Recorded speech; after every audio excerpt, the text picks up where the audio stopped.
Bonjour et bienvenue dans cette nouvelle vidéo. Non, ça va pas du tout. On coupe. Déjà premièrement ce qu'on va faire c'est ça. Et puis on va se détendre mec. Putain, je vais te parler comme si t'étais mon pote et on y va quoi. C'est parti. Non en fait concrètement que je t'explique, j'ai vraiment envie que mes vidéos soient le plus neutre possible, que tu te concentres exclusivement sur ma tronche et que toute ton attention soit fixée sur ce que je vais t'apprendre. Donc je me suis dit que de supprimer le fond et d'y mettre justement aussi des fonds qui vont pouvoir être plus didactiques avec des choses interactives, ça pouvait être super intéressant. Cette vidéo, j'ai voulu la faire parce qu'il y a quelques jours, j'ai coaché quelqu'un qui m'a demandé exactement comment faire en sorte que quelqu'un nous avoue quelque chose. Comment faire en sorte qu'un ami, un parent, un pote se confesse à nous et nous dise des choses qu'on veut savoir. Donc, j'ai concocté 5 techniques qui sont basées sur des recherches psychologiques toujours, qui vont te permettre de savoir quelque chose de la part d'un ami ou d'un proche. Ce qu'il faut bien comprendre, c'est que chaque personne a des leviers émotionnels particuliers et cognitifs, c'est-à-dire que certaines personnes vont avouer certaines choses uniquement si ça les touche personnellement et si on active certains leviers émotionnels. Donc premièrement, le premier secret c'est quoi? C'est confidence pour confidence. C'est la première technique et ça consiste tout simplement à donner en échange d'une confidence d'un ami une confidence personnelle ou de quelqu'un qu'on connaît. Même si c'est pas cool de balancer ses amis, ça peut être utile pour avoir une petite confession. En fait, cette technique elle est basée sur premièrement la réciprocité, c'est-à-dire que si tu donnes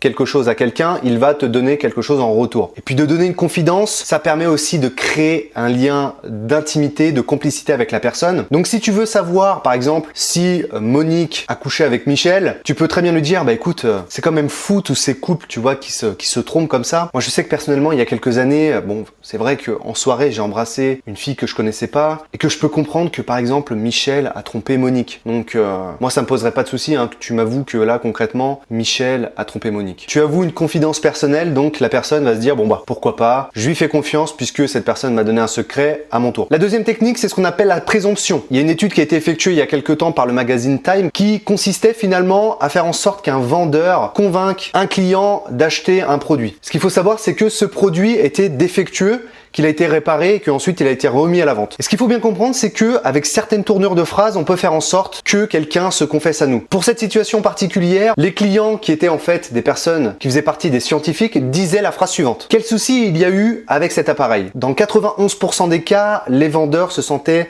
obligés d'avouer qu'il y avait eu un souci juste avant, que ça avait été réparé et remis à la vente. Dans un second cas, le client demandait « Il n'y a jamais eu de souci avec cet appareil, n'est-ce pas ?» Dans ce cas, 61% du temps, les vendeurs avouaient qu'il y avait eu un souci juste avant. Donc ça veut bien dire que finalement, quand tu vas prononcer une phrase d'une certaine manière, ça va influencer le fait que la personne t'avoue quelque chose. Pour utiliser cette technique, c'est tout simple. Pars du principe que la personne en face de toi a déjà fait quelque chose. Si tu veux savoir si la personne a revu son ex, tu peux lui dire. Et puis toi, la dernière fois, t'as été revoir ton ex. Comment ça s'est passé exactement? Technique numéro 3, minimiser l'importance. Donc c'est une technique qui est utilisée en PNL, mais aussi par les policiers. Ça consiste tout simplement à ne pas aggraver la situation, de dézoomer en fait la situation à l'échelle de quelque chose de plus grand, à l'échelle de la vie, à l'échelle des personnes. Par exemple, si ton mari ou ta femme a foncé dans un mur ou dans une voiture qui a une petite égratignure, tu peux tout simplement lui dire bah écoute, tu sais, c'est pas bien grave, il y a plein de gens qui font des conneries comme ça. En plus de ça, bon, c'est pas si important, il y a que quelques égratignures, donc tout va bien. Et puis en plus, le truc c'est que toi t'étais pas complètement sous. Moi j'ai mon pote Michel la dernière fois qui est foncé dans un mur, il avait 1,8 g dans le sang, il a tout défoncé, donc en soi tu peux me le dire. Si c'est toi, c'est pas si grave que ça, en plus t'es en bonne santé, donc tout va bien. Technique numéro 4, dites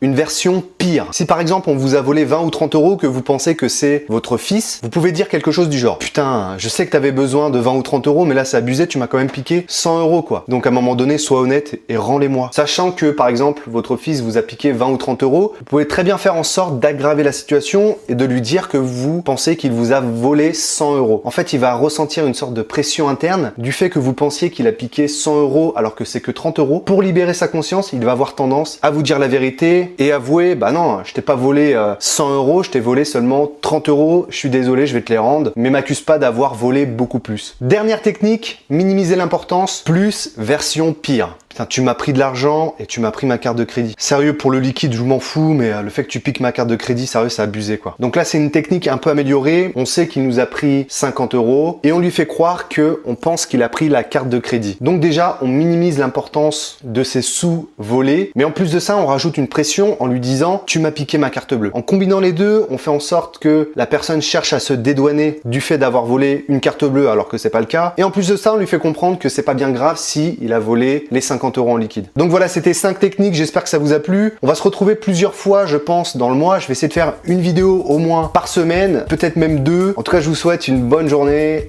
et à la prochaine, salut!